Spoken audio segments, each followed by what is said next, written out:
ওই যে একটা ঘটনা আমি আপনাদেরকে শুনাই, যে একজন একটা খাসি আর একটা গাধা পুষত। তারপরে লোকটি তার খাসিকে খুব যত্ন করত, গাধাকে যত্ন করত না।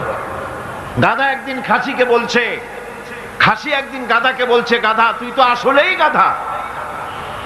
গাধা বলছে, তা আমি তো গাধাই, তা আমার এরকম গাল দিয়ে লাভ কি? গাল দিচ্ছে এই জন্য মালিক আমাকে কত যত্ন করে, তাকে লক্ষ্য করেছো?